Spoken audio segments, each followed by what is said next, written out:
Welcome मित्रांनो, तुम्हा सर्वांचं स्वागत आहे। आज आपण विकास योजना भाग 3 बघणार आहोत। ग्रामसेवक आणि कृषी सेवक दोन्ही परीक्षांसाठी अत्यंत उपयुक्त असणाऱ्या हे योजना आहेत। पार्ट 1 आपण चांगल्यारीत्या कव्हर केला, पार्ट 2 पण कव्हर केला आणि आपण आता तिसऱ्या टप्प्यात आलेलो आहोत। आणि या तिसऱ्या टप्प्यात मित्रांनो उरलेल्या सगळ्या योजना आपण कव्हर करणार आहोत। सोबतच तुम्हाला बरेचसे ऑब्जेक्टिव्ह मिळणार आहे। तुम्ही पार्ट 1 आणि पार्ट 2 पाहिला नसेल तर नक्कीच पार्ट 1 आणि पार्ट 2 पाहून घ्या। आणि मित्रांनो ह्या ज्या योजना आहेत ह्या योजना कलेक्ट करण्यासाठी याची माहिती एका बुकमध्ये कुठल्याही एका पुस्तकामध्ये नव्हती। मार्केटमध्ये बरेचसे बुक होते परंतु हे सगळं इंटिग्रेटेड कोणत्याच बुकमध्ये नव्हतं। म्हणून माझे MPSCचे बुक्स आहेत किंवा माझे दुसरे जे काही बुक्स आहेत त्यातून तसंच बऱ्याचशा नोट्स आहेत त्यातून तसंच आपण बघतो गुगलवरून या सगळ्याचा स्रोत मी बनवण्याचा प्रयत्न केला आहे। म्हणून एक इंटिग्रेटेड माहिती आणि यापेक्षा बेस्ट सोर्स तुम्हाला कुठला असू शकत नाही। तरीसुद्धा यामध्ये काहीतरी मिस्टेक्स किंवा चुका असल्यास तुम्ही बिंदासपणे कमेंटमध्ये सांगू शकता। तुमचे काही सजेशन ऑब्जेक्शन कोणती गोष्ट असो तुम्ही बिंदासपणे कमेंटमध्ये मांडू शकता। कारण मित्रांनो आजपर्यंत बऱ्याचशा नोट्स शेअर केलेल्या आहेत मी आणि त्याचा बऱ्याचशा विद्यार्थी मित्रांना फायदा झालेला आहे। आणि तसं बघितलं मित्रांनो तर विद्यार्थ्यांसाठी चालवलेला हा एक प्लॅटफॉर्म आहे आणि या प्लॅटफॉर्मला यूट्यूबवर सुद्धा चांगली रँकिंग मिळत आहे। आणि हे सगळं घडून येण्यामागे मित्रांनो माझीच मेहनत नाही तर तुमचा सुद्धा सपोर्ट तेवढाच महत्त्वाचा आहे। बऱ्याचशा विद्यार्थी मित्रांनी सपोर्ट केला, त्याच्यानंतर माझे सिनियर्स आहेत, माझे ज्युनियर्स आहेत, सगळ्यांनी मला या गोष्टीसाठी सपोर्ट केला। म्हणूनच एक प्लॅटफॉर्म तयार होऊ शकलं। म्हणूनच मित्रांनो तुम्हा सर्वांचे खूप खूप मनापासून आभार। तुम्ही नसता तर हा प्लॅटफॉर्म एवढा पुढे गेला नसता आणि याला मला प्रोत्साहन मिळालं नसतं। आणि बरेचसे नवनवीन विद्यार्थी मित्र याच्याशी जुळत आहे आणि त्यांच्यासाठी काही नवीन गोष्टी आहेत। तर नवीन जे विद्यार्थी आहेत त्यांच्यासाठी सांगते आपण बराचसा सिलेबस यावर कव्हर केलेला आहे। तुम्ही कृषी सेवक ग्रामसेवक भरतीशी रिलेटेड बरेचसे व्हिडिओ त्यामध्ये तुम्हाला मिळतील आणि तुम्हाला परीक्षेमध्ये नक्कीच याचा फायदा होईल।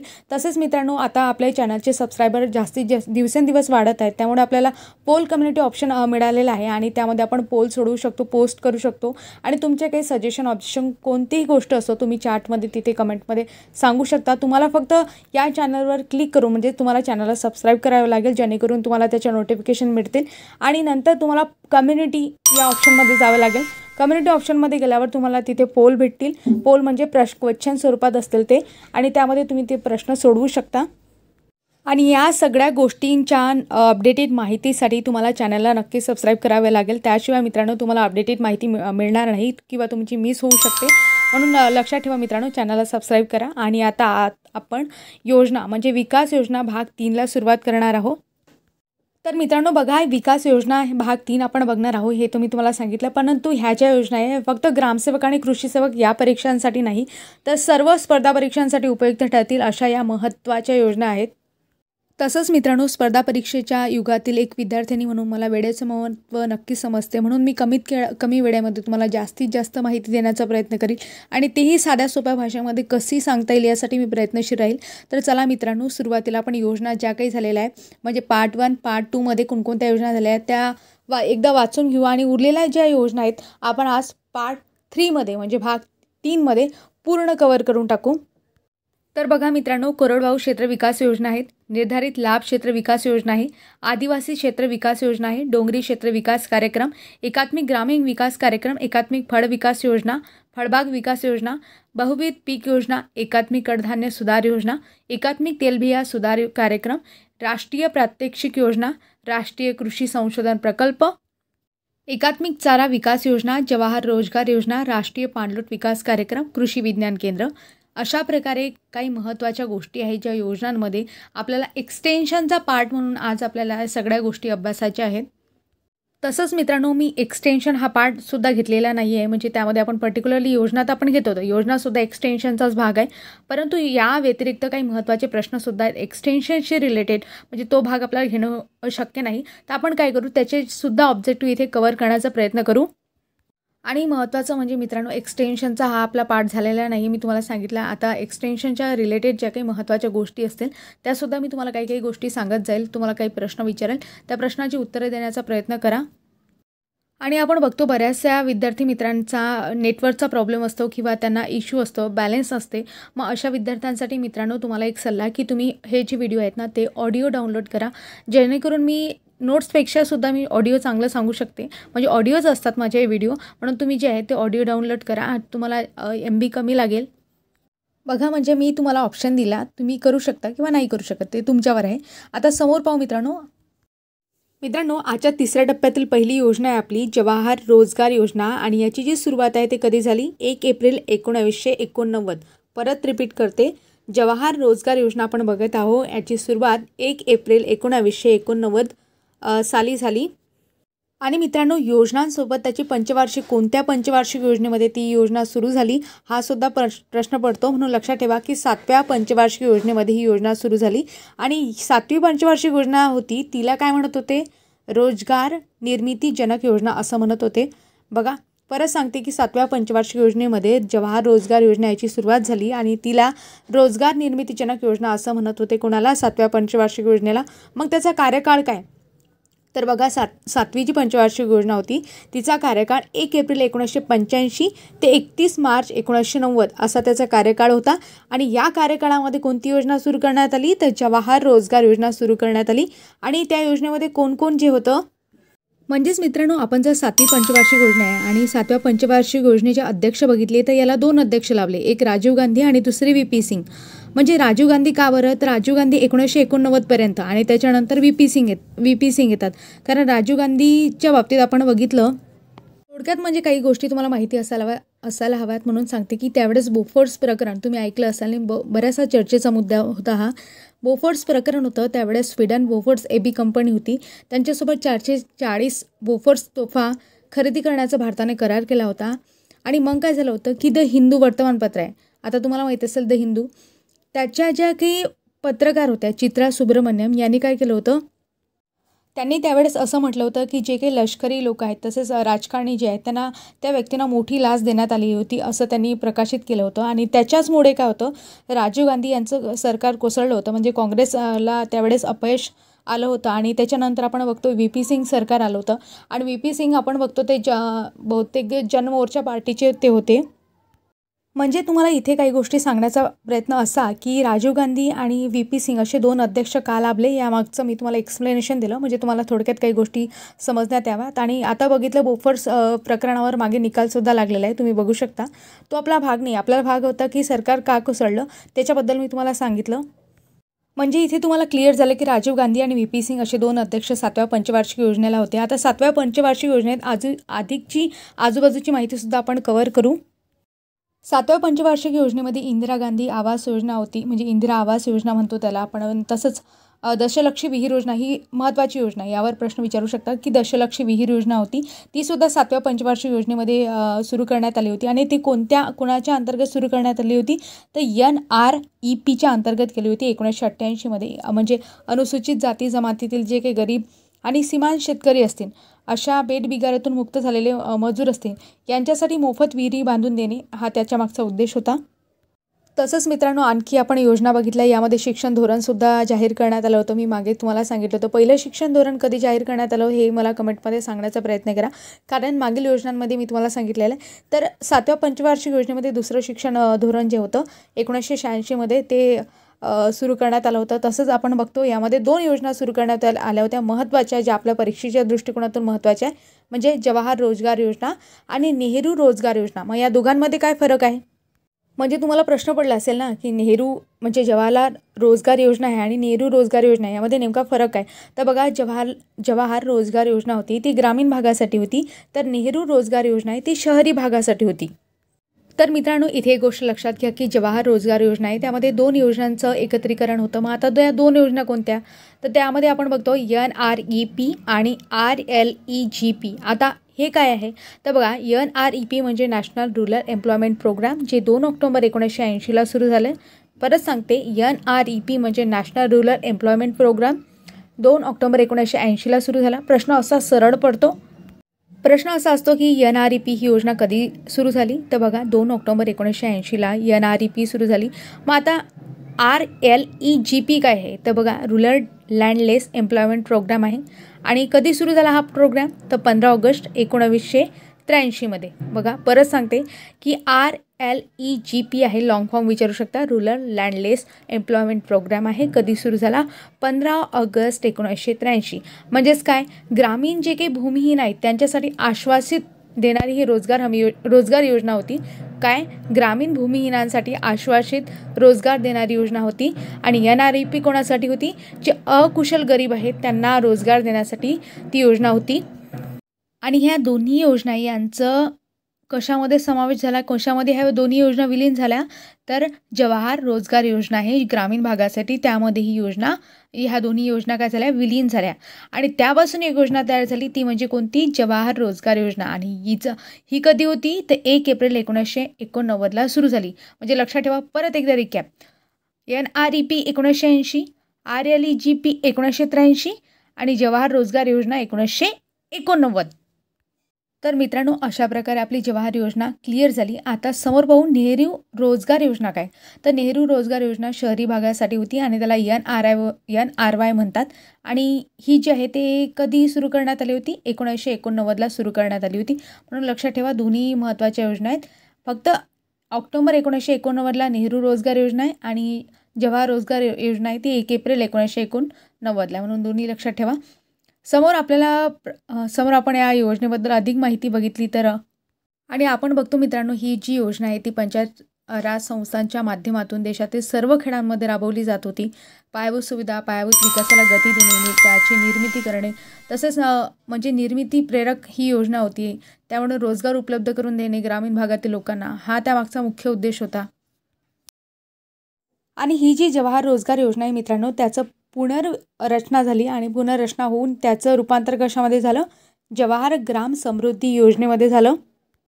म्हणजेच आपण बघितलं जवाहर रोजगार योजना आहे त्याच्यामध्ये 10 जेव्हा आपण ॲड करतो, म्हणजे 1989मध्ये 10 वर्ष ॲड करा, 10 वर्ष ॲड केल्यानंतर 1999 येईल. आणि 1999 येईल म्हणजेच काय होईल? तर त्या योजनेचं पुनर्रचना आपण करणार आहोत. पुनर्रचना किती वर्षांनी केली? 10 वर्षांनी. म्हणजेच 1999मध्ये याचं रूपांतर कशामध्ये झालं? जवाहर ग्राम समृद्धी योजनेमध्ये झालं.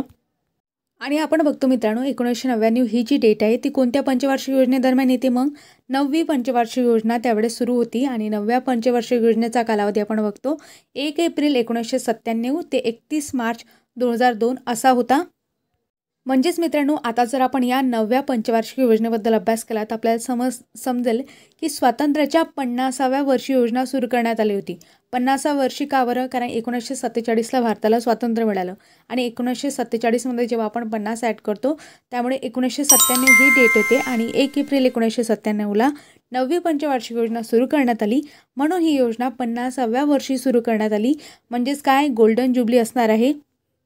म्हणूनच मित्रांनो, आपण बघतो की स्वर्ण जयंती गोल्डन ज्युबली असल्यामुळे यामध्ये बऱ्याचशा योजना सुरू झाल्या. जसं की स्वर्ण जयंती शहरी रोजगार योजना आहे, स्वर्ण जयंती ग्राम स्वरोजगार योजना आहे. स्वर्ण जयंती ग्राम स्वरोजगार योजनेबद्दल मागच्या योजनेमध्ये मी तुम्हाला सांगितलं की त्यामध्ये IRDP आहे, ट्रायसेम आहे, डॉकर आहे, MWS आहे, GKY आहे, सित्रा आहे, या सगळ्यांचा काय झाला? समावेश झाला. कधी? 1999मध्ये. लक्षात ठेवा. आणि 1999मध्ये आणखी एक, म्हणजे 1997मध्ये आणखी एक योजना सुरू करण्यात आली होती, ती म्हणजे स्वर्ण जयंती शहरी रोजगार योजना. परंतु ही शहराशी असल्यामुळे जास्त करून याचा संबंध येणार नाही. तसंच आपण बघतो मित्रांनो, या योजनेमध्ये म्हणजे 9व्या पंचवार्षिक योजनेमध्ये प्रधानमंत्री ग्राम सडक योजना ही पण सुरू करण्यात आली होती. म्हणजे गावे पक्क्या बारमाही रस्त्याने जोडणे या उद्देशाने 25 डिसेंबर 2000 पासून प्रधानमंत्री ग्राम सडक योजना सुरू करण्यात आली होती. तसंच आपण बघतो अंत्योदय अन्न योजना आहे. ही जी योजना आपण बघतो ही डिसेंबर 2000मध्ये दारिद्र्य रेषेखाली अत्यंत गरीब अशा लोकांसाठी अन्न सुरक्षा पुरवण्याच्या उद्देशाने अंत्योदय अन्न योजना सुरू करण्यात आली होती. परंतु मित्रांनो, आपण इथे रोजगाराशी संबंधित योजना बघत आहोत, म्हणून आपण एक रोजगाराशी संबंधित क्रोनॉलॉजी आपण जर बघितली तर मी तुम्हाला सांगितलं. आता एक एक गोष्ट माझी नीट लक्षात घ्या आणि तशी क्रोनॉलॉजी तुम्ही तुमच्या माइंडमध्ये एक माइंड मॅप बनवा आणि त्यानुसार तुम्ही लक्षात ठेवा. क्रोनॉलॉजी जर आपण लक्षात घेतली मित्रांनो तर लक्षात ठेवा की जवाहर रोजगार योजना आहे. जवाहर रोजगार योजनेमध्ये मी तुम्हाला सांगितले होतं 1 एप्रिल 1989मध्ये सुरू झाली आणि या योजनेमध्ये प्रामुख्याने 2 योजनांचा समावेश होतो, तो म्हणजे NREP आणि RLEGP. ओके. आता NREP 2 ऑक्टोबर 1980 सांगितलं होतं, RLEGP 1983 सांगितलं होतं. मग जवाहर रोजगार योजना आहे. जवाहर रोजगार योजनासुद्धा मग त्याचंसुद्धा पुनर्विलोकन झालं, म्हणजे पुनर्रचना झाली. मग ते कशामध्ये झाली? तर जवाहर ग्राम समृद्धी योजना आहे आणि ती कधी आली? 9व्या पंचवार्षिक योजनेमध्ये, म्हणजे 1 एप्रिल 1999मध्ये आली. आणि आपण बघतो की जवाहर ग्राम समृद्धी योजना आहे आणि आश्वासित एक योजना आहे, त्याला आपण काय म्हणतो, आश्वासित रोजगार योजना म्हणतो. ती 2 ऑक्टोबर 1993मध्ये आली होती. आणि जवाहर ग्राम समृद्धी योजना जी 1 एप्रिल 1999ची होती. या 2 योजनांचा मिळून संपूर्ण ग्रामीण रोजगार योजना तयार झाली. आणि ही योजना कधी तयार झाली तर 25 सप्टेंबर 2001मध्ये झाली. आणि नंतर आपण बघतो मित्रांनो की संपूर्ण ग्रामीण रोजगार योजना ही सुद्धा आता सध्या जी आहे ते कशाच्या अंतर्गत राबवण्यात येते, राष्ट्रीय ग्रामीण रोजगार योजनेच्या अंतर्गत राबवण्यात येते. आणि राष्ट्रीय ग्रामीण रोजगार योजना आहे त्याबद्दल मी तुम्हाला डिटेलमध्ये सांगितलेलं आहे आणि पुन्हा एकदा परत सांगते. परंतु त्याआधी मित्रांनो आपण संपूर्ण ग्रामीण रोजगार योजना समजून घेऊ. नंतर आपण राष्ट्रीय ग्रामीण रोजगार योजनेवर जाऊ आणि त्याच्यानंतर त्याचं मनरेगा कसं झालं, त्याच्यानंतर जे फळबाग योजना आहे ती कशी राबवल्या जाते, बऱ्याचशा योजना आहेत त्याच्या अंतर्गत राबवल्या जातात, ते सुद्धा आपण बघणार आहोत. तर मित्रांनो आता आपण संपूर्ण ग्रामीण रोजगार योजना पाहू. आता संपूर्ण ग्रामीण रोजगार योजना आहे ही योजना कोणाच्या एकत्रीकरणातून तयार झाली आहे तर लक्षात ठेवा, जवाहर ग्राम समृद्धी योजना आहे आणि आश्वासित रोजगार योजना आहे. आश्वासित रोजगार योजना कधी 2 ऑक्टोबर 1993मध्ये सुरू झाली होती आणि जवाहर ग्राम समृद्धी योजना कधी सुरू झाली तर आपण बघितलं 1 एप्रिल 1999मध्ये ती योजना सुरू झाली. आणि या 2 योजनांच्या एकत्रीकरणातून संपूर्ण ग्रामीण रोजगार योजना तयार झाली. आता या योजनेचे उद्दिष्ट काय होते तर आपण बघितलं 9व्या पंचवार्षिक योजनेमध्ये सुरू करण्यात आली होती. गोल्डन जुबली इयर आहे. आणि 9व्या पंचवार्षिक योजनेचं आपण नाव जर बघितलं मित्रांनो तो सामाजिक न्याय व समानतेसह आर्थिक वाढ म्हणजे growth with social justice and equality हे होतं. म्हणजेच मित्रांनो आपण जर इथे बघितलं 2001ची योजना आहे, म्हणजेच याच्यामध्ये आपण पंतप्रधान कोण होतं तर अटल बिहारी वाजपेयी होते, त्यावेळेस पंतप्रधान होते. आणि या योजनेची उद्दिष्ट आपण बघितली तर ग्रामीण बेरोजगारांचे चक्र मोडणे म्हणजे रोजगाराबरोबरच अन्न सुरक्षा पुरवणे, पायाभूत सुविधा पुरवणे, या सगळ्या उद्देशानं ही जी योजना आहे ती सुरू करण्यात आली होती. आणि आपण बघतो या योजनेअंतर्गत रोजगारधारकांना 5 किलो धान्य व एकूण पगाराच्या 25% पगार रोख स्वरूपात दिला जात असून याची अंमलबजावणी आहे जिल्हा आहे, पंचायत समिती आहेत, आपण बघतो ग्रामपंचायत आहे इत्यादी मार्फत म्हणजे केली जात होती. कारण काय मित्रांनो, अन्न सुरक्षा पुरवणे हा सुद्धा उद्देश या योजनेमागे होता. आणि मित्रांनो मी जी तुम्हाला क्रोनॉलॉजी सांगितली की संपूर्ण ग्रामीण रोजगार योजना आहे, या योजनेचं सुद्धा आता सध्या ही योजना कोणत्या योजनेमध्ये विलीन झाली आहे तर लक्षात ठेवा, राष्ट्रीय ग्रामीण रोजगार हमी योजना आहे त्यामध्ये ही विलीन झालेली आहे. म्हणजेच आपण बघितलं मित्रांनो नरेगामध्ये ही योजना विलीन झाली आहे आणि नरेगाचं सुद्धा आता मनरेगा झालेलं आहे. म्हणजे कधीपासून 2009 पासून. म्हणजे मी परत तुम्हाला एकदा ते रिवाईज करते. जे मित्रांनो मी तुम्हाला नरेगाबद्दल सांगणार आहे थोडक्यात, म्हणजे हे आधी सांगितलेलं आहे तरीसुद्धा परत रिवाईज करते. महात्मा गांधी रोजगार हमी योजना आहे. तसं बघितलं मित्रांनो महाराष्ट्राच्या धर्तीवर केंद्राने ही राबवलेली योजना आहे. आपण बघतो महाराष्ट्रामध्ये सर्वात प्रथम अशा प्रकारची योजना सुरू करण्यात आली होती, त्याला आपण रोजगार हमी योजना असं म्हणतो. आणि त्याचे जनक जे होते वि. स. पांगे जे होते त्याचे जनक होते. आता तुमच्यासाठी प्रश्न राहील मित्रांनो की महाराष्ट्रामध्ये रोजगार हमी योजना आहे ते कधी सुरू करण्यात आली होती, तिचं घोषवाक्य काय आहे हे सुद्धा मी आधी तुम्हाला सांगितलेलं आहे. आणि त्याच्या अंतर्गत मजुरी दर महाराष्ट्रामध्ये किती मिळतो, सर्वाधिक मजुरी दर कोणत्या राज्यात आहे. आणि आपण बघतो मित्रांनो केंद्राने सुद्धा महाराष्ट्राच्या धर्तीवर केंद्रात सुद्धा एखादी योजना अशी म्हणजे रोजगार हमी योजना असावी असं केंद्राला वाटलं, म्हणून त्यावेळेस आपण बघतो की 7 सप्टेंबर 2005 साली शासनानं कायदा केला, त्याला आपण नरेगाज ॲक्ट असं म्हणतो. आणि नंतर काय झालं, 2 फेब्रुवारी 2006 पासून ग्रामीण व अकुशल कामगारांना मजुरी देण्याच्या उद्देशाने रोजगाराचे आश्वासन देणारी ही योजना सुरू करण्यात आली. नंतर पुढे 2 फेब्रुवारी 2006 पासून अनंतपूर जिल्ह्यातील बांधालपल्ली या गावातून म्हणजे आंध्र प्रदेशमधलं हे ठिकाण होतं, तिथून योजनेची सुरुवात करण्यात आली होती.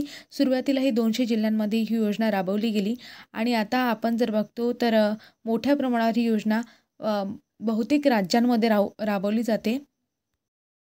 आणि मित्रांनो आपण जर बघितली 2009पर्यंत ही जी योजना आहे ना, या योजनेला नरेगाच योजना असं म्हटलं जातं, म्हणजे राष्ट्रीय रोजगार हमी योजना असंच म्हटलं जात होतं.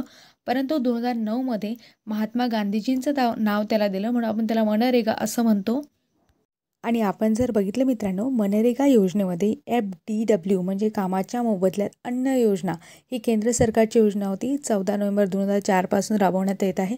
आणि ही आता सध्या महात्मा गांधी रोजगार हमी योजनेअंतर्गत राबवण्यात येत आहे. समोर जर बघितलं मित्रांनो, त्यामध्ये खर्चाचा जो वाटा असतो तो या मनरेगा योजनेमध्ये केंद्र सरकार आणि राज्य सरकार यांचा जर आपण बघितला तर मजुरी येते 100% केंद्र देते. साहित्य साधण्याच्या बाबतीत 75% केंद्र सरकार आणि 25% राज्य सरकार. आणि बेरोजगार भत्ता जर असला ना तो 100% राज्य सरकार देते.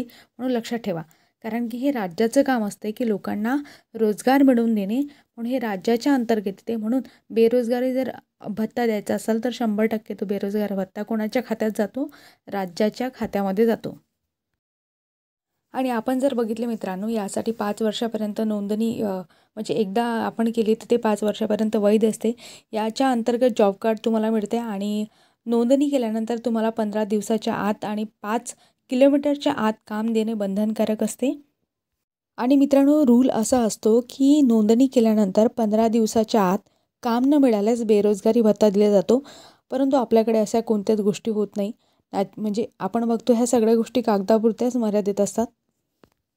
आणि बेरोजगारी भत्ता जो असतो ना, पहिल्या 30 दिवसांसाठी म्हणजे रोजगाराच्या 25% असेल आणि त्याच्यानंतरसुद्धा बेरोजगारीच असेल तर 50% भत्ता तो असेल असं सांगण्यात आलेलं आहे. म्हणजे आणि तो सगळं बेरोजगारी भत्ता देण्याचं काम कोणाचं? तर राज्य शासनाचं असते. तसंच आपण बघतो कामावर असताना वैद्यकीय उपचार किंवा अपंगत्व आलं, मृत्यू झाला तर त्याच्यासाठी जो खर्च असतो तो सुद्धा या योजनेतून मिळतो. आणखी महत्त्वाची गोष्ट की महिला जर या कामाशी संबंधित असतील तर कामाच्या ठिकाणी पाळणागृह आहे, प्रथमोपचार आहे, पेयजलाची सोय आहे, इत्यादी सोयी असणं म्हणजे परिसरात असणं गरजेचं असते. म्हणूनच मित्रांनो, महिलांना सुद्धा यामध्ये आरक्षणाची तरतूद आहे. तसंच आपण बघतो की ह्या सगळ्या कामाचं नियोजन वगैरे हे सगळं कोण करते? तर हे कामाची निश्चिती ग्रामसभा करत असते. आणि हे सगळं कशा रोजगार आहे म्हणजे काय? श्रम आधारित आहे. आणि महिलांना या योजनेमध्ये काय आरक्षणाची तरतूद आहे. म्हणून लक्षात ठेवा. आता मित्रांनो, याचा मुख्य उद्देश जाणून घेण्याच्या आधी तुम्हाला बेरोजगार म्हणजे काय याची व्याख्या समजायला हवी. आता बेरोजगार म्हणजे काय? म्हणजे मित्रांनो, बेरोजगार या शब्दाचा जर आपण अर्थ बघितला, याची जर व्याख्या बघितली तर नेमकी काय व्याख्या होते? समजा एखाद्या व्यक्तीला इच्छा आहे, काम करण्याची इच्छा आहे पण त्याला काम मिळत नाही, तर तो झाला बेरोजगार. म्हणजे मित्रांनो, मी असं म्हणू शकते काय की ज्याला काम करण्याची इच्छा नाही तो बेरोजगार नाही. म्हणजे ज्याला इच्छा आहे तो बेरोजगार. काम करण्याची इच्छा आहे परंतु काम भेटत नाही, काम मिळत नाही, त्याला आपण बेरोजगार असं म्हणतो. मग यामध्ये भरपूर प्रकार पडतात. बेरोजगारीचे भरपूर प्रकार आहे. प्रचंड बेरोजगारी, हंगामी बेरोजगारी आपण बघतो प्रामुख्याने ही जी आहे शेतीमध्ये आपल्याला पाहायला मिळते.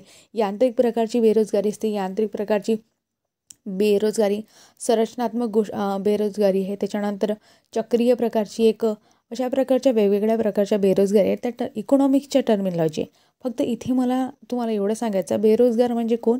ज्याला काम करण्याची इच्छा आहे परंतु त्याला काम मिळत नाही, अशाला आपण बेरोजगार म्हणतो.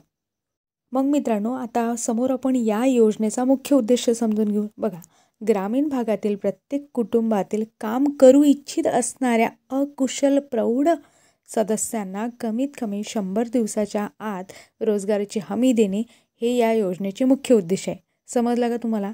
काय म्हटलं मी? ग्रामीण भागातील प्रत्येक कुटुंबातील काम करू इच्छिणाऱ्या अकुशल प्रौढ सदस्यांना कमीत कमी 100 दिवसाच्या रोजगाराची हमी देणे म्हणजेच काय म्हणू शकतो आपण? याचा मुख्य उद्देश म्हणू शकतो. हा उद्देश लक्षात ठेवा, जसाचा जसा विचारला जातो. मग साधीशी गोष्ट आहे मित्रांनो, असा जर उद्देश असेल तर यामुळे काय होणार आहे? ग्रामीण अर्थव्यवस्था, दारिद्र्य निर्मूलन याला बळकटी येणार आहे. म्हणजेच आपण बघतो या योजनेच्या माध्यमातून आर्थिक व्यवस्थेला, ग्रामीण अर्थव्यवस्थेला चालना देणे, त्यांचं सबलीकरण केले, त्यांना रोजगार पुरवणे, ह्या सगळ्या गोष्टी आहेत ज्या या योजनेचा मुख्य उद्देश आपण म्हणू शकतो. तसंच जर बघितलं मित्रांनो, या योजनेअंतर्गत कोणती योजना राबवण्यात येते? महात्मा गांधी राष्ट्रीय ग्रामीण रोजगार हमी योजनेअंतर्गत फळबाग कार्यक्रम राबवण्यात येतो. आणि अत्यंत महत्त्वाचा आहे, तुम्हाला सरळ प्रश्न विचारला जातो, फळबाग कार्यक्रम रिकाम जागा या योजनेच्या अंतर्गत राबवण्यात येतो. प्रश्न असे आहेत आणि मी पोलमध्ये प्रश्न टाकतेच मित्रांनो, तिथे तुम्ही पोलमध्ये प्रश्न सोडवत जा. आता फळबाग लागवड योजना आहे, याबद्दल थोडक्यात पाहू मित्रांनो आपण. ही जी आहे प्रामुख्याने 100% केंद्र पुरस्कृत आहे आणि फळबाग लागवडीखालील क्षेत्रात वाढ करणे याचा मुख्य उद्देश आहे. तसंच मित्रांनो, शाश्वत रोजगार निर्मिती करणे हा सुद्धा यामागील उद्देश आहे. मग यासाठी आपण बघितलं तर आणि यासाठी आपण लागवड क्षेत्र जर बघितलं मित्रांनो तर 0.05 हेक्टर ते 2 हेक्टर असं मर्यादित क्षेत्रासाठी आपण लागवड करू शकतो. यामध्ये कोणकोणत्या फळपिकांचा समावेश होतो तुम्ही इथे बघू शकता. तसंच फुलपिकेसुद्धा बघू शकता आणि मसाला पिकंसुद्धा बघू शकता. आता समोर आपण बघणार आहे मित्रांनो चारा विकास योजना. ही जी योजना आहे मित्रांनो पशुसंवर्धन, दुग्ध विकास, मत्स्य व्यवसाय विभाग ही योजना राबवत आहे आणि चारा व अन्नपदार्थ म्हणजे फीड आपण बघतो की संवर्धनासाठी राज्य सरकार या योजनेला पाठिंबा देतो. कधीपासून सुरू करण्यात आली? 2005 ते 6. लक्षात ठेवा चारा योजना आहे कधीपासून 2005 ते 6. आता यामध्ये नेमके घटक काय आहे? चाऱ्याचे ठोकळे बनवणारी यंत्रे उभारणे, चराऊ गवताच्या बियाण्याच्या उत्पादन व वितरणासाठी, तसंच जैव तंत्रज्ञानात्मक संशोधन प्रकल्प, चराऊ गवताच्या बियाण्याचे उत्पादन व वितरण करणे आणि 2010 पासून आपण बघतो की केंद्र पुरस्कृत चारा विकास योजनेमध्ये याचं काय करण्यात आलेलं आहे, मध्ये थोडाफार बदल करण्यात आलेला आहे. जसं की चारा चाचणी करणाऱ्या प्रयोगशाळांचे जाळे बळकट करणे, तसंच तूस कापणी यंत्राचा वापर करणे. अझोला आपण बघतो ही पान वनस्पती आहे. मी तुम्हाला सांगितलंसुद्धा आहे अझोला वगन बाबतीत मागे सुद्धा सांगितलेलं आहे. म्हणजे मृदा व जलसंधारणाशी रिलेटेड. तसंच कृषी मूलतत्वे या टॉपिकमध्ये मी ह्या गोष्टी क्लिअर केलेल्या आहेत. म्हणजे मित्रांनो सुरुवातीलाच मी ते मॅरेथॉन घेतले होते कृषी मूलतत्वे नावाने, पार्ट 1 पार्ट 2. त्याच्यानंतर मृदा व जलसंधारणाशी रिलेटेड पार्ट 1 पार्ट 2 घेतलेला आहे. तुम्ही ते लेक्चर पाहू शकता. त्यावेळेस मी नवीनच सुरू केलं होतं म्हणजे यूट्यूबवर. तर मित्रांनो फक्त एवढं लक्षात ठेवा की चारा विकास योजना 2005-6 मध्ये सुरू करण्यात आली आणि त्याच्याशी संबंधित गोष्टी आल्या म्हणजे चाऱ्याशी संबंधित गोष्टी आल्या. तुम्ही लॉजिकल एक उत्तर देऊ शकता. इथे तुम्ही पाठ करणार आहे का सगळ्या गोष्टी? नाही. मग जर समजा लॉजिकल द्यायचं असेल तर लक्षात ठेवा चारा विकास आहे म्हणजे चाऱ्याशी संबंधितच काही गोष्टी असणार आहेत. पुढे मित्रांनो KVKबद्दल सांगितलं. आता KVKबद्दल मी तुम्हाला डिटेलमध्ये सांगितलेलं आहे. तुम्ही ती कृषी संस्था आहेत महत्त्वाच्या कृषी संस्था तो व्हिडिओ नसेल बघितला तर तो सुद्धा व्हिडिओ नक्की बघून जा. मित्रांनो आवाज जर थोडा कमी येत असेल तर म्हणजे आता रात्रीचे 2 वाजले म्हणून मी थोडा हळू आवाजात बोलत आहे. तर बघा मित्रांनो मी तुम्हाला सांगितलं होतं की पहिलं जे KVK आहे ते पॉंडिचेरीमध्ये झालं आणि 1974 मध्ये त्याची सुरुवात झाली. आणि कोणती कमिटी याच्याशी संबंधित होती मी मागच्या व्हिडिओमध्ये सांगितलं आहे. तुमच्यासाठी आता प्रश्न राहील की कोणती कमिटी जी आहे ते KVKशी संबंधित होते. आणि आणखी एक महत्त्वाचा प्रश्न की महाराष्ट्रामध्ये KVK सगळ्यात पहिलं KVK कुठे सुरू करण्यात आलं होतं, कोणत्या वर्षी सुरू करण्यात आलेलं आहे हे सुद्धा तुम्हाला कमेंटमध्ये सांगायचं आहे. प्रयत्न करा मित्रांनो. नाही आलं तर मी तुम्हाला सांगणारच आहे. तसं बघितलं तर मित्रांनो मी हा व्हिडिओ नंतरसुद्धा अपलोड करू शकली असती, परंतु काय झालं मी तुम्हाला आधीच नोटिफिकेशन देऊन टाकलं की 11 तारखेला हा व्हिडिओ येणार आहे. म्हणून आता मला थोडंसं जागरण करावं लागत आहे. परंतु काय झालं मित्रांनो जेव्हा नोटिफिकेशन मी तुम्हाला दिला त्याच्यावर खूप चांगल्या लाईक्स आल्या आणि मला खरंच एक प्रोत्साहन तुमच्याकडून मिळते म्हणूनच मी असे व्हिडिओ बनवू शकते. चला तर मित्रांनो आता समोर पाहू नॅशनल ॲग्रिकल्चर रिसर्च प्रोजेक्ट. त्यालाच आपण NARP असं म्हणतो. म्हणजे मराठीमध्ये काय म्हणणार आपण त्याला राष्ट्रीय कृषी संशोधन प्रकल्प. आता हा राष्ट्रीय कृषी संशोधन प्रकल्प आहे कधीपासून राबवण्यात येतो बघा. ICARने मी तुम्हाला ICARबद्दल खूप डिटेलमध्ये सांगितले आहे आणि त्यासाठी तुम्हाला तो मागचे व्हिडिओ बघा.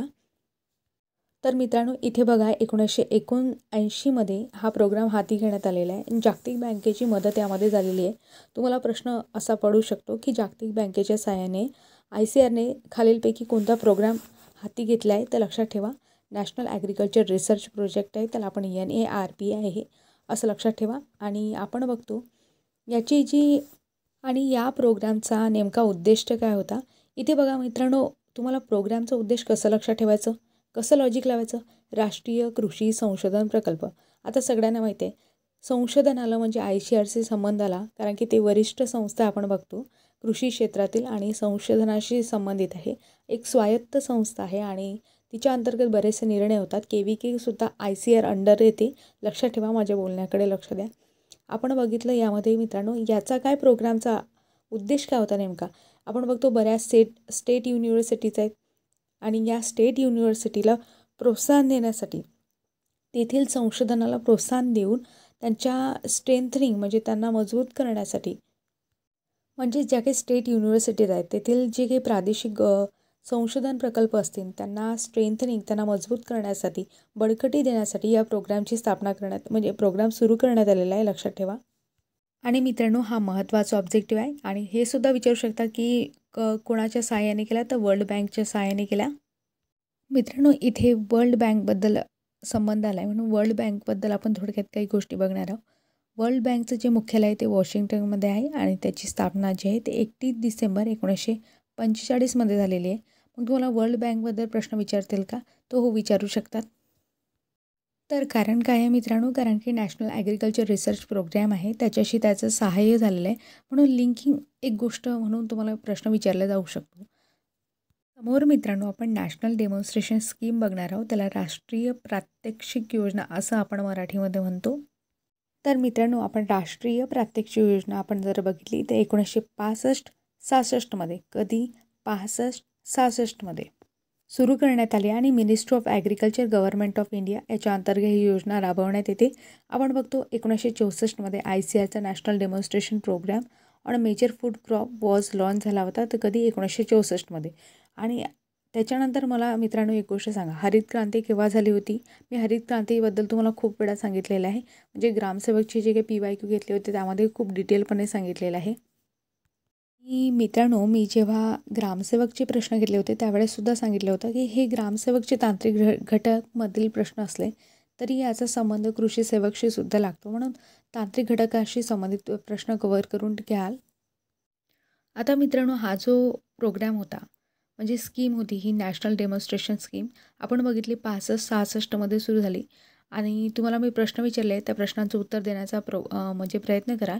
आता ऑब्जेक्टिव्ह आपण जर बघितली या स्कीमचे नेमकं काय होते, उद्देश काय होते, शेतकऱ्यांचं उत्पादन वाढवणे म्हणजे high yielding variety multiple cropping pattern राबवून त्यांचं शेतकऱ्यांची आर्थिक स्थिती सुधारणे. त्याचप्रमाणे इथे साधंच आहे मित्रांनो, प्रत्येक योजनेचं नाव लक्षात घ्यायचं आणि नावापुढे काय लॉजिक लागू शकते ते लक्षात ठेवायचं.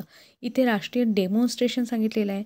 डेमॉन्स्ट्रेशन आहे म्हणजे प्रात्यक्षिक आहे आणि प्रात्यक्षिकाद्वारे आपण माती परीक्षण कसं करतात, खतांचा समतोल वापर कसा करतात हे सांगणं म्हणजे प्रात्यक्षिकाद्वारे गोष्टी करून दाखवणं शेतकऱ्यांना आणि एक रिझल्ट देणं हे या नॅशनल डेमॉन्स्ट्रेशनचं काय होते म्हणजे या योजनेमागचं उद्दिष्ट आपल्याला पाहायला मिळते. मित्रांनो, मी तुम्हाला सांगितलं होतं की मी एक्सटेन्शनचा पार्टसुद्धा कवर करेल. आता बघा इथे आपला टाईम आलेला आहे की एक्सटेन्शनचा पार्ट आपल्याला कवर करायचा आहे. मग आपण काय करणार आहोत, डेमॉन्स्ट्रेशनच्या एक्सटेन्शनमध्ये प्रामुख्याने किती प्रकार पडतात.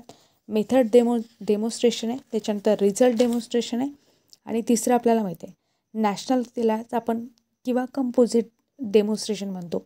म्हणजे बघा मी थोडक्यात सांगते, मी जसं जसं सांगते तसं तसं माइंड मॅप घ्या. रिझल्ट म्हणजे डेमॉन्स्ट्रेशनचे प्रामुख्याने 3 प्रकार, मेथड डेमॉन्स्ट्रेशन, रिझल्ट डेमॉन्स्ट्रेशन आणि तिसरा जो प्रकार आहे दोन्ही याच्यामध्ये कंबाईन असणार आहे म्हणून आपण त्याला कंपोजिट डेमॉन्स्ट्रेशन असं सुद्धा म्हणतो. आणि आणखी त्याला एक नाव आहे, त्याला नॅशनल डेमॉन्स्ट्रेशन असं सुद्धा म्हणतो. आणि आपण काय बघत आहोत सध्या, नॅशनल डेमॉन्स्ट्रेशन बघत आहोत. म्हणजे यामध्ये तुम्हाला 2 प्रकार मिळणार आहे, मेथड पण आणि रिझल्ट पण. मित्रांनो, सुरुवातीला मेथड डेमॉन्स्ट्रेशन पाहू.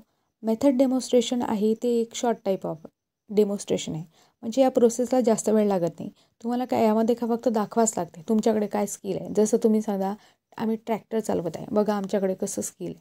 म्हणजे तुम्हाला दिसतं आहे की असं हे ट्रॅक्टर आहे आणि असं असं चालते. याला काय म्हणतात, लर्निंग बाय डुईंग. म्हणजे मेथड डेमॉन्स्ट्रेशनमध्ये आपण काय करतो, लर्निंग बाय डुईंग. ठीक आहे.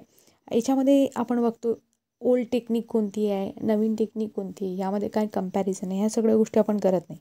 म्हणजे हे जुनी पद्धत झाली. मग रिझल्ट डेमॉन्स्ट्रेशन ही नवी पद्धत आहे, परंतु या पद्धतीमध्ये काय लागतो, टाईम लागतो. म्हणजे काय, रिझल्ट डेमॉन्स्ट्रेशन हे कसं आहे, लॉंग टाईप ऑफ डेमॉन्स्ट्रेशन आहे. आणि रिझल्ट डेमॉन्स्ट्रेशनचं काम कसं असते याच्यामध्ये आपल्याला समजते की जुनी टेक्निक कोणती आहे, नवीन टेक्निक कोणती आहे आणि याचा रिझल्ट कधी येणार आहे. आणि फार्मरला जे आहे ना, एक रिझल्ट भेटल्यामुळे फार्मरसुद्धा या गोष्टीवर जास्त बिलीव करतो, म्हणजे विश्वास ठेवतो. म्हणून या मेथडला काय म्हणते, सीइंग बाय बिलिव्हिंग. बघा म्हणजे घडीसारखं, आधी वापरून पहा आणि मग विश्वास करा, तशा प्रकारचं. म्हणजे इथे तुम्हाला सगळा रिझल्ट दाखवला जातो आणि त्याच्यानंतर तुम्ही वापरा असं म्हटलं जाते. म्हणजे आपण घडी ते डिटर्जंट आहे ना, त्याबाबत आपण बघतो ना ॲडव्हर्टाइजमेंट, पहिले इस्तेमाल करो फिर विश्वास करो. तशा प्रकारचं रिझल्ट डेमॉन्स्ट्रेशनचं सुद्धा काम चालत असते. आणि आपण बघतो की आता आपण नॅशनल डेमॉन्स्ट्रेशन बघत होतो. नॅशनल डेमॉन्स्ट्रेशनमध्ये कंबाईन गोष्टी असतात, मेथड पण आणि रिझल्ट पण. म्हणून ही जी नॅशनल डेमॉन्स्ट्रेशन आहे हे सगळ्यात इफेक्टिव्ह डेमॉन्स्ट्रेशन ठरते. म्हणूनच मित्रांनो, याद्वारे शेतकऱ्यांना प्रशिक्षित देणे, त्याच्यानंतर कल्टिवेशन, वेगवेगळ्या कल्टिवेशन प्रॅक्टिसेस शेतकऱ्यांच्या शेतावर करून दाखवणे, त्यांना नवनवीन नॉलेज देणे. आता इथे प्रश्न आला ऑडिओ व्हिज्युअल एड्स.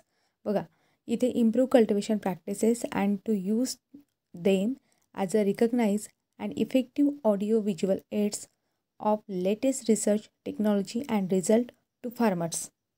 ॲक्च्युली काय आहे मित्रांनो, मी मराठी आणि इंग्लिश दोन्ही भाषामध्ये करते. म्हणजे मला सेमी इंग्लिश खूप आवडते. म्हणजे मराठी मला जमते, इंग्लिश मला जरा कमी जमते, म्हणून मी काय करते, सेमी इंग्लिशमध्ये लिहिते. तर मित्रांनो, मी तुम्हाला ऑडिओ व्हिज्युअल एड्स काय ते सांगते. म्हणजे मी पूर्ण कंबाईन सांगते. आता तुम्ही त्यातले ऑडिओ कोणते, व्हिज्युअल कोणते आणि ऑडिओ व्हिज्युअल कोणते हे तुम्हाला सांगायचं आहे. मी तुम्हाला एक कंबाईन सांगते. बघा, radio, tape recorder, flash card, overhead projector, slide, puppet show, drama show, television show, cinema. आता यापैकी तुम्हाला मित्रांनो प्रश्न बघा, नीट ऐका. ऑडिओ कोणते, व्हिज्युअल कोणते, ऑडिओ व्हिज्युअल कोणते हे सांगण्याचा प्रयत्न करायचा आहे. कारण हा प्रश्न पडलेला आहे, म्हणून मी तुम्हाला थोडं डिटेल्स सांगितलं. अशा प्रकारे मित्रांनो, आपण नॅशनल डेमॉन्स्ट्रेशन प्रोजेक्ट जो आहे, योजना जी आहे, स्कीम जी आहे ते कवर केली.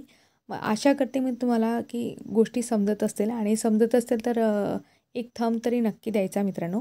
आता समोर पाहू आपण. आता एकात्मिक तेलबिया सुधार कार्यक्रम आहे मित्रांनो. लेक्चर नीट ऐका, कारण हे महत्त्वाचं लेक्चर आहे. आणि हे लेक्चर झाल्यानंतर म्हणजे शेवटी मी तुम्हाला 4-5 प्रश्न विचारणार आहे. 5 प्रश्न विचारणार आहे.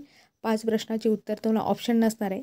तुम्ही बघा, आणि लेक्चर बघितल्यानंतर तुम्हाला ऑप्शन जर उत्तर जर शोधता आले, देता आले, तर नक्कीच या लेक्चरचा तुम्हाला फायदा होणार आहे.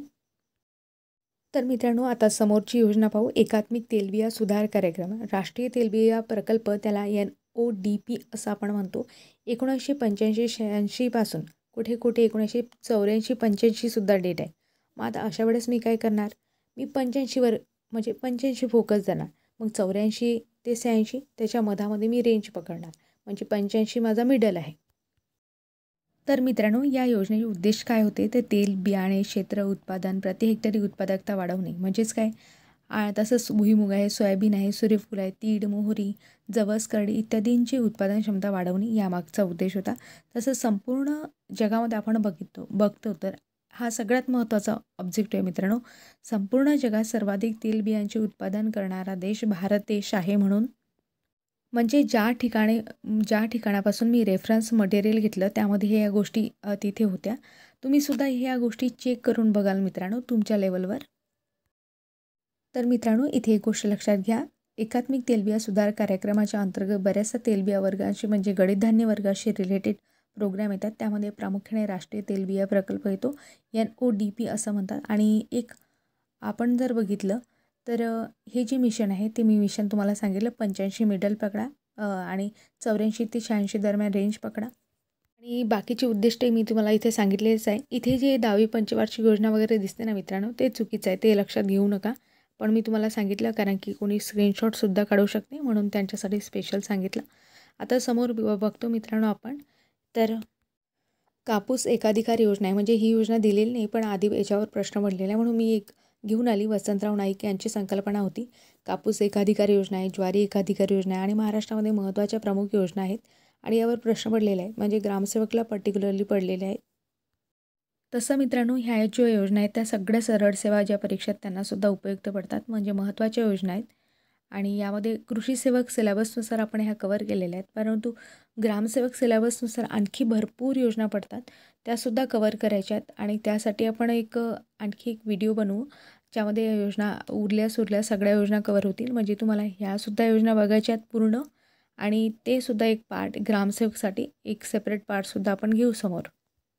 तर मित्रांनो, यामध्ये आपला डोंगरी क्षेत्र विकास कार्यक्रम राहिला होता. तर बघा, तर डोंगरी क्षेत्र विकास कार्यक्रमाबद्दल थोडक्यात काही गोष्टी सांगते, तोंडी सांगते, तुम्ही नोट करा. तर राज्याच्या वार्षिक आणि पंचवार्षिक योजनेची आखणी करत असताना काय झालं होतं, डोंगरी आणि दुर्गम भागामध्ये पायाभूत सुविधांचा आपल्याला पाहायला मिळते की पायाभूत सुविधा तिथे चांगल्या प्रकारे विकसित झालेल्या आहेत. आणि अशा प्रकारे त्यांना जर सेवासुद्धा पुरवायची असेल तर बरेचसे प्रॉब्लेम येतात. मग त्यासाठी शासनानं 1988मध्ये काय झालं होतं, मंत्रिमंडळाची बैठक झाली होती.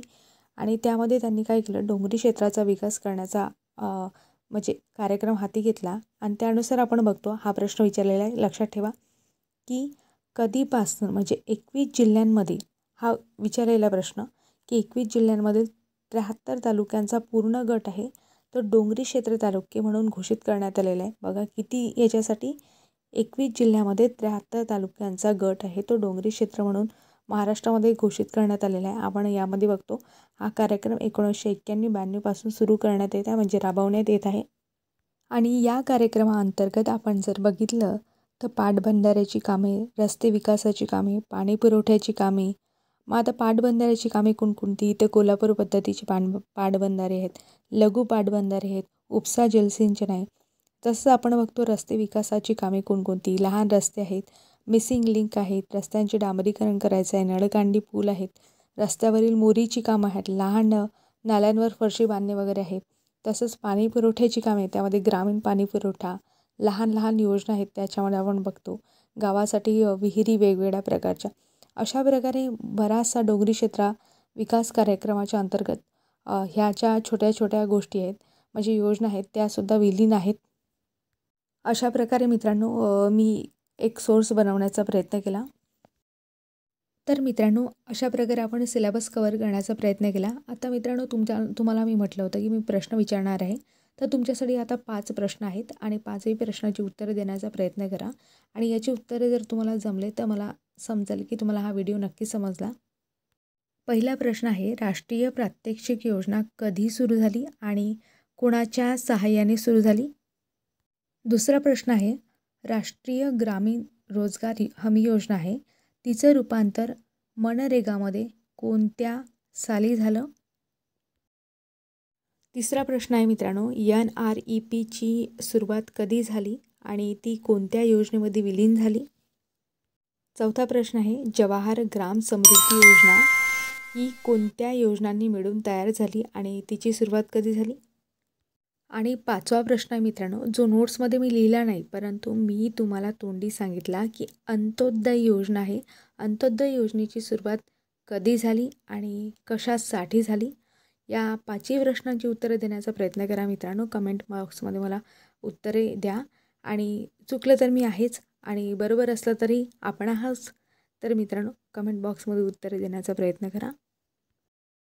अशा प्रकारे मित्रांनो आपण योजना कव्हर केल्या आणि यामध्ये काही राहिलं असेल तर मी तुम्हाला कमेंट बॉक्समध्ये किंवा आपल्या पोस्टमध्ये मी पोस्ट करून टाकेल.